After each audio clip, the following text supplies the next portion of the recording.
Bonjour les amis, bienvenue, ça y est, j'ai trouvé pour vous, en ces périodes tourmentées et en veille de fête, un petit endroit refuge revigorant et qui redonne de l'énergie. On est au cœur de l'agglomération de La Rochelle ici, on est dans le bâtiment administratif de la CDA, Communauté d'agglomération, et c'est là que s'est installé toute une version dense de la nature. Ici, on aime la nature à La Rochelle, elle s'impose à nous, l'océan est là, les marais sont pas loin, et puis des aménagements de parcs, des ruisseaux agrémentés de balades. Eh bien, chaque année, depuis quelque temps déjà maintenant, le service des espaces verts nous habitue à un immense bric-à-brac du bonheur à la veille des fêtes de Noël. Je suis en compagnie de Stéphane Puot. Stéphane, bonjour. Bonjour. Vous êtes directeur des espaces verts de La Rochelle. Alors, juste responsable du service espace vert. Oh, il sera directeur un jour, c'est évident, il le porte sur lui. Et vous êtes accompagné de Francisco. Francisco, vous êtes responsable du secteur sud dans le cadre d'une organisation extrêmement complexe mais efficace. Bonjour. Bonjour. Alors, qu'est-ce que c'est que ce beau bric-à-brac qui fait du bien au cœur? Les gens, au moment des fêtes, on leur dit, allez-y, pour le pouvoir d'achat, allez donc voir les centres commerciaux. Vous vous dites, ah non, à la veille de Noël, nous, on est plutôt nature. Voilà, donc là on a refait notre exposition qu'on fait tous les 2 ans sur un thème de plantes. Cette année le thème a été choisi, c'est les plantes et les traditions pour viser un peu la fin de période de l'année, autour des traditions de Noël essentiellement quand même dans la mise en œuvre. Et puis c'est surtout un outil de management pour nous auprès des équipes puisqu'on arrive à regrouper tous les créatifs des équipes sur un même lieu pour créer ce décor issu essentiellement de récupération.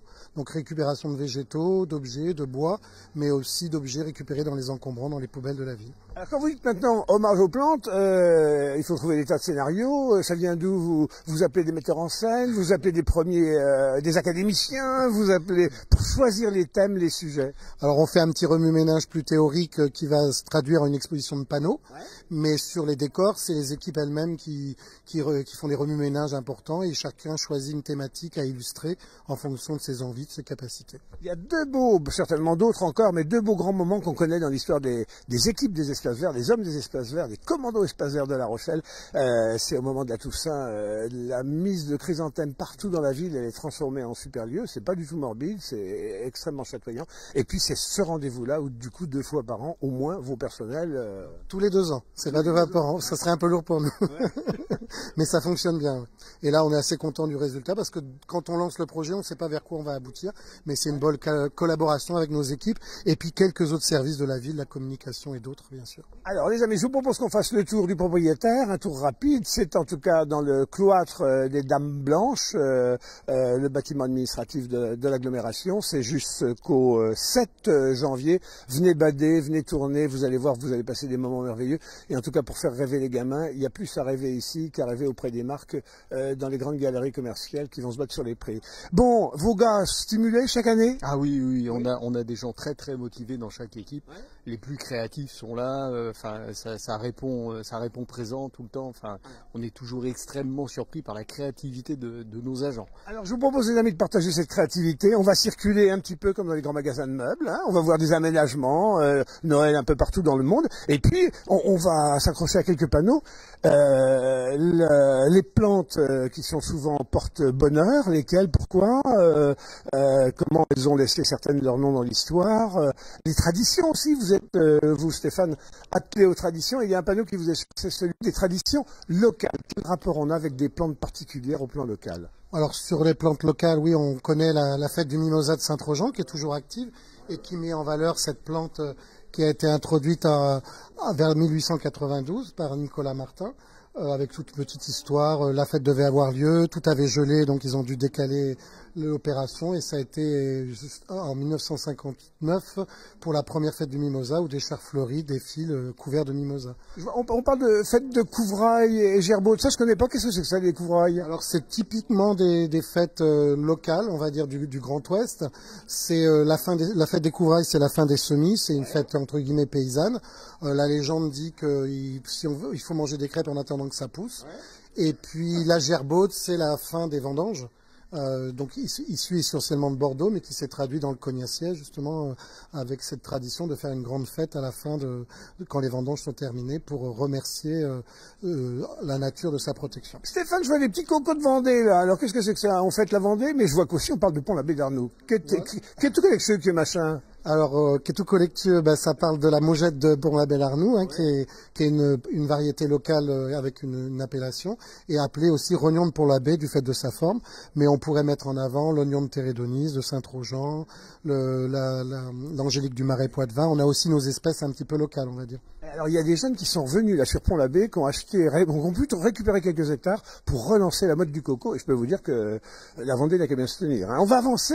Alors toutes ces mises en scène là, vous choisissez un moment le Père Noël à Tahiti, le Père Noël, on va avancer en même temps. Donc là, le Père Noël est parti en vacances au mois de janvier. Il nous quitte un petit peu. On voulait faire une petite ambiance exotique, symbolique. Et il a le droit à son repos lui aussi. Là, une petite mise en scène faite par entre autres le secteur de Villeneuve sur plus le côté ludique et animation pour les enfants. Le fameux calendrier de Noël. Et en même temps, on apprend que quand on dit le sapin, il y a autant de sapins que de continents parce que c'est pas les mêmes partout. Tout à fait. Entre l'hémisphère nord et l'hémisphère sud, ça évolue aussi sur les espèces et les variétés. Là. Alors il y en a un panneau que j'aime bien là, si Olivier peut nous rejoindre, c'est le langage des fleurs. Alors la première fleur à laquelle on pense, c'est la rose. Alors moi j'apprends plein de trucs là en lisant votre petit panneau. Par exemple, j'apprends que la rose, quand on en offre une, c'est qu'on est dans le coup de foudre. Quand on en offre deux, c'est qu'on est dans le pardon. Donc si un jour votre Julot ou votre Juliette déboule, les amis, et vous offre 2 roses, ça cache quelque chose. Et puis ça va. 12, c'est merci, c'est une bonne brassée, ça fait des sous. Puis ça va jusqu'à 101, mais là 101, d'abord faut les moyens, faut que la mariée le vaille, hein. C'est qu'on a gros à se faire pardonner. Et puis alors, chaque couleur aussi des roses a son sens. Le rouge, c'est la passion. L'orange, c'est le côté, on croque la belle. C'est plus charnel quand vous offrez des roses oranges. Attention, mesdames. Hein. La rose, c'est la tendresse. La rose blanche, c'est la paix. Et puis voilà. Voilà, donc dans le langage des fleurs, chez les fleuristes, il y a toute cette symbolique. On illustre aussi ici, sur chaque plante a un peu son symbole. C'est des petites légendes qui se sont construites au fur et à mesure, mais qui sont toujours amusantes. En fait. Voilà des poètes, madame, vous avez vu comment ils parlent des fleurs, c'est... Mais pas du tout. Eh bien pas du tout, mais plaisir, vous allez être à l'antenne. Merci, au revoir. Le pôle Nord, parce que le Père Noël est au pôle Nord. Il n'y a pas trop de neige à La Rochelle, on avait symboliquement créé cette petite cabane au Canada, la cabane du Père Noël, en recyclant justement nos éléments de bois récupérés lors des différentes tempêtes. C'est un peu d'actualité. J'allais dire vous arrosez, mais enfin c'est pas la peine, comme c'est l'automne, ça tombe tout seul. C'est peu à cette saison, oui. Mais que depuis quelques semaines, on va dire. Alors même regardez dans le bric-à-brac, les amis, la boîte aux lettres du Père Noël, allez hop, il faut être un peu inventif, une bûche, un peu d'écorce, et voilà, tout est joué. Voilà, et on se fera un plaisir de transmettre les lettres par le système de la Poste qui est prévu pour ça. Alors, comme on le disait, il y a autant de traditions de Noël qu'il y a d'hémisphères, 1, 2, et puis de continents. Donc, vous avez là des panneaux qui récapitulent. C'est quoi les fleurs qui sont le plus portées au moment de la fête ou les plantes qui sont le plus portées? Alors, c'est selon les continents. Chez nous, bien sûr, le sapin de Noël. En Amérique, beaucoup ce qu'on appelle le poinsettia. Et puis, quand on va tourner sur l'Asie ou sur l'Océanie, des plantes moins connues par nous parce que c'est des plantes qu'on n'a pas sous nos climats. Ouais. Alors, juste Noël, là, il y a au moins un truc sur lequel on est d'accord, ça c'est universel à travers toute la planète. On fête finalement le soleil, le solstice d'hiver, c'est le moment où le soleil va être le moins haut dans le ciel et où les jours vont commencer à rallonger. Et ça, quelle que soit la civilisation, puis alors après les Romains mettent le paquet, les chrétiens reprennent, tout le monde récupère, on n'arrive pas à gommer cette fête des hommes avec le soleil. Et ça s'appelait les Saturnales quand les Romains s'y mettent. Oui, c'est le passage d'une année à l'autre aussi, et puis lié à beaucoup de religions, au thème qu'on a évité d'aborder dans le détail, mais c'est souvent lié à cette histoire-là, oui. Alors, Stéphane, je voudrais qu'on finisse sur ça parce que ça, on y passerait des heures. On a tous en tête les plantes qui portent bonheur. C'est le muguet, évidemment, au 1er mai, le gui sous lequel on s'embrasse, le hou pour garnir les tables, le trèfle, surtout quand il a 4 feuilles. Qu'est-ce qui est vrai, qu'est-ce qui est pas vrai, et puis il y a le blé aussi. Tout ce qui est vrai, c'est ce à quoi on croit. C'est souvent des traditions, des légendes, voire des envies de certaines personnes. Après, voilà, les anecdotes sont charmantes. Chaque feuille du trèfle aurait un symbole. Par exemple, l'espérance, la foi, la charité et la chance. Et ce qui a été le plus retenu dans notre contexte actuel, c'est le trèfle à 4 feuilles porte-bonheur. Oui. Alors, sachant que les chances d'en trouver un dans la nature, c'est scientifique vos affaires, donc c'est pour ça que c'est rassurant. Elles sont faibles, de l'ordre de 1 pour 10 000. Bah, les amis, vous avez le temps de vous casser le dos hein, avant d'accrocher. On en trouve même sur le territoire rochelais, par hasard parfois. Alors, on va finir sur ça, puisque finalement c'est une fin tricolore dans une ambition ici extrêmement locale de proximité. C'est les fleurs de tradition. Alors, les fleurs de tradition françaises, nos couleurs, les couleurs du drapeau, le bleu, le blanc, le rouge. Eh ben, le bleu, le blanc, le rouge, c'est 3 fleurs qu'on affectionne. Voilà, donc le bleuet, la marguerite et le coquelicot, qui étaient ces fleurs, on disait rudérales, qui vivaient dans les messicoles, pardon, qui étaient dans les récoltes des moissons, mais aussi qui ont été reprises par des symboles par rapport aux morts à la guerre. Donc le bleuet, c'est issu de la tenue des militaires français qui était ce bleu-là, et on a pris le bleuet comme symbole des morts à la guerre. Pour les Anglais, le coquelicot, issu d'un vieux poème qui avait été fait par un Anglais, et la Belgique, elle, a choisi la marguerite. Donc ces fleurs, au-delà d'avoir les 3 couleurs de la nationalité française, ont aussi d'autres symboles. Et puis on pourrait parler de... L'œillet, par exemple, l'œillet, il naît, à la Révolution française, il commence à apparaître de façon un peu affectée par les Français.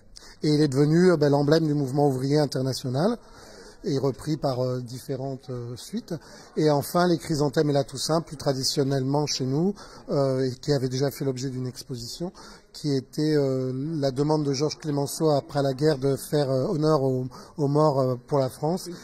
Et on a choisi la plante qui fleurissait à cette époque, donc le chrysanthème. Alors comme quoi on n'est pas tous faits de la même manière à l'échelle de la planète, puisque si la chrysanthème est fleur de mort, j'allais dire ici chez nous, elle est fleur de bonnes nouvelles, hein, puisque en Australie, les chrysanthèmes, on les offre pour la fête des mères. Voilà. Alors c'est lié au cycle de floraison, comme c'est pas les mêmes hémisphères, et les dates de floraison sont pas les mêmes.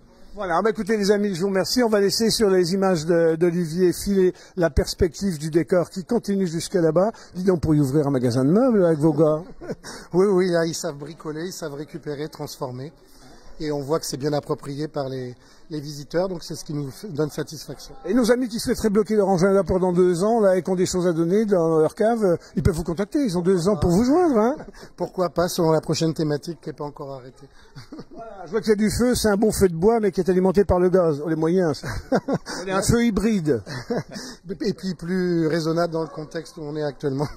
Voilà les amis, c'est à l'hôtel de la CDA, de la communauté d'agglomération, c'est au cloître Saint-Michel, on se gare à l'Arsenal quand on arrive à La Rochelle, et on est plongé dans la nature, dans toutes ses versions les plus concentrées, les plus condensées, en tout cas les plus agréables, les plus sympas, les plus humaines. Voilà, bonne fête de Noël, à mon avis on aura l'occasion d'en reparler. À bientôt.